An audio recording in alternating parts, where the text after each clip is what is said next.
ማኛ አይደለምና ቤት መጥቼ በምወጣበት ታይም ስለዚህ ለኔ ከዚህም በኋላ ከቻለ ውጪ እንደዚህ ታገናኘኝና ውጪ ባገኘው ደስተኛ ነኝ ልጄን ማለት ነው።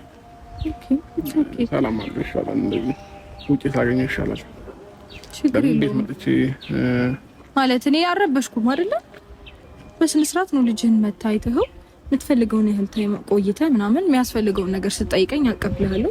ከዛን የምሰራው ነገር እሰራለሁ ነው። ግን ብዙ ጊዜ ካይሽ መጥቼ ቆይቼ አንቺ ጋር አቅም ልጁን ይዤው ወይ ታች ነው ወርደው ወይ ሌላ ቦታ ነው ይዤው መሄደው ምናምንና ብዙ ጊዜ ቤት ውስጥ ማለት አለፈው ከልጄ ጋር ለዛ ነውና እንደዚህ ከፍንታ እንደም ቢሆን ውጪ ላይ ባገኘው ይሻለኛል። ቤት መጥቼ አእምሮዬን በተለያየ ነገር የሚረብሽ አንዳንድ ነገሮችን እያሰብኩኝ ከምጨናነቅ ኖር የተሻለ ነው ብዬ ማስበው። ለምን ትጨነቃለህ? ማለት ምንም ያስጨንቅ ነገር አለ? እኔ እንጃ። እኔ ምንም ያስጨንቅ ነገር አለ ብዬ አላስብም። እኔ አንተ እንድትረበሽ ምንም ያደረኩት ነገር የለም። ይሄ አንተም የምትመሰክረው ነገር ነው። እኔ አረበሽኩክም። ትመጣለህ፣ ሰላም ነው እግዚአብሔር ይመስገን። ባባዬስ እዛኛው ቤት ነው እዚህኛው ቤት ነው ክፍሉ ነው ምናምን እልሃለሁ። ወይ ከተኛ ተኝቷል እልሃለሁ፣ ወይ ተመልሼ እመጣለሁ ትለኛለህ። ትመጣለህ፣ ተመልሰክ ታየዋለህ፣ ትጫወታለህ፣ የምትፈልገውን ነገር አቀብልሃለሁ። ከዛ ትሄዳለህ። መውጣት ስትፈልግ ደግሞ 5-10 ደቂቃ ቆይተህ ቤት ውስጥ ከዛ ይዘው ትወጣለህ። በዛ አጋጣሚ ውስጥ እኔ ረብሻለሁ ብዬ አላስብም። እኔ ራሴን ስራ ነው ብዙ ጊዜ የምሰራው። ሜቢ አላቅም፣ በእርግጥ ምን ሊሰማ ይችላል አላቅም። ምክንያቱም አንተ የሚሰማህን ስሜት እኔ በምንም አይነት ሁኔታ ላውቅ አልችልም። ምንድነው የተሰማህም ልልህ አልፈልግም። ምክንያቱም ይሄ የራስህ ላይፍ ነው፣ ይሄ የራስህ ነገር ነው፣ የራስህ እንዴት ነው የራስህ ጉዳይ ነው፣ የራስህ ነገር ነው። የራስህ ጉዳይ ነው ስለ መጥፎ ነገር አይደለም። ላይክ በቃ የራስህ ነገር ነው ብዬ ስላሰብኩኝ ነው ዲቴይልም አልጠይቅም።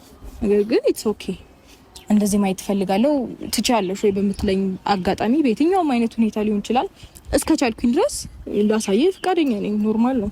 ቤት መምጣት አልፈለኩኝም፣ ስሜቴ ጥሩ አይደለም፣ ልጄን ውጭ አሳይኝ ካልከኝ ኢትስ ኦኬ እስከቻልኩኝ ድረስ እኔ ምንድነው ሁሉ ለማድረግ ሬዲ ነኝ እኮ። ከዚህ በኋላ እንደዛ በእንቀጥል ይመስለኛል ሞር ለኔ ሰላም የሚሰጠኝ እሱ ነው ብዬ ነው የማስበውና ከቻልሽ ከዚህ በኋላ ልጄን እንደዚህ ውጭ ብታገናኝ ደስ ይለኛል። ታይምን ማሳለፍ ነው ፈልጋለሁ እንደ ሰው ከልጄ ጋር አብሮ መቆየት ምናምን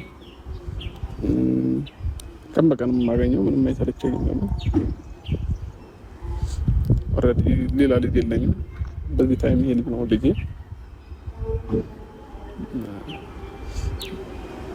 ከምንም በላይ ደግሞ የልጅነቴም ነውና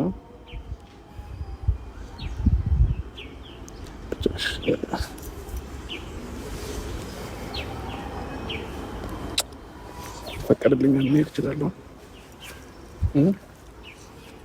ደህና ነህ? ደህና ነኝ።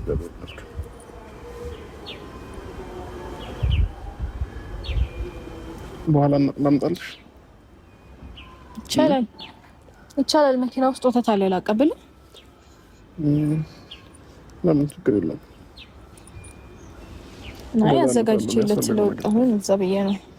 ከፍተ ነው ግን ማለት ከፍተ መውሰድ ትችላለህ። እዚህ ፊት ለፊት ስለሆነ ከፍተ ኩሴት የምትፈልገው ነገር ካለ ደውልልኝ።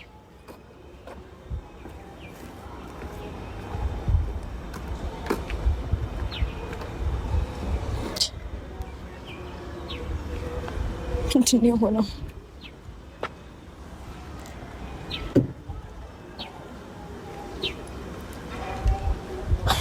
ምንድን ነው የሆነው? አልገባኝም። ምን አይነት ስሜት ተሰምቶት ማለት ቤት መምጣቱ ነው ችግር ይፈጥራል? እኔ በበኩሌ ምንም የፈጠርኩበት ችግር የለም። ይሄ ሰማይና ይሄን ምድር የዘረጋ ፈጣሪ ምስክሬ ነው። ምንም አላረኩም እኔ። ምክንያቱም ታውቃላችሁ ነገር ቢፈጠር አብርሃም ከመናገር ወደ ኋላ አይልም።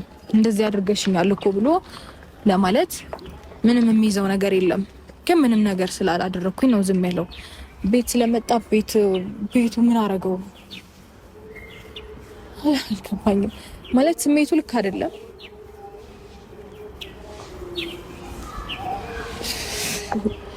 እኔ እንጃ ስሜቱ ሪል ልክ አይደለም፣ ደህና አይደለም። ምን እንደሆነ አላውቅም። በሌላ ነገር ተጨንቆ ይሆን?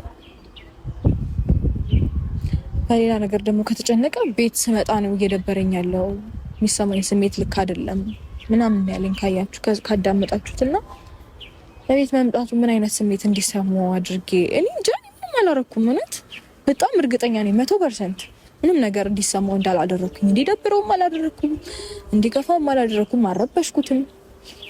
100% እርግጠኛ ነኝ በዚህ በጣም እርግጠኛ ነኝ። እና ላይክ አሁን ፌሱ ልክ አይደለም የሆነ የልጅነት ልጅ ነው ምናምን እያለ ላይክ ፊቱ አይኑን ባቀረው ነበር። እግዚአብሔርን ለምን እንደዚህ እንደሆነ አላውቅም። ብቻ ላይክ ምንድነው ዲቴል መጠየቅ አልፈልግም። ምክንያቱም የኔ ጉዳይ አይደለም፣ የኔ ኃላፊነት አይደለም። ብዙ ነገሮችን አሁን እኔ እና እሱ ብዙ የተለያየንባቸው ነገሮች ስላሉ እሱም የራሱ ላይፍ አለው፣ እኔም የራሴ ላይፍ አለኝ። ሶ ያን ያህል መጠየቅም ማወቅም አልፈልግም። ለዛ ነው በቃ ዝም ያልኩት። ኦኬ እያልኩኝ ማወቅ የምችለውን ለማወቅ ሞከር። ከዛ ውጭ ግን በቃ መናገር የለብኝም ካለኝ ኢትስ ኦኬ። የሱ ጉዳይ እስከሆነ ድረስ ራሱ ነው ሶልቭ ማድረግ ያለበት፣ ራሱ ነው መጨረስ ያለበት ብዬ ስላሰብኩኝ ነው።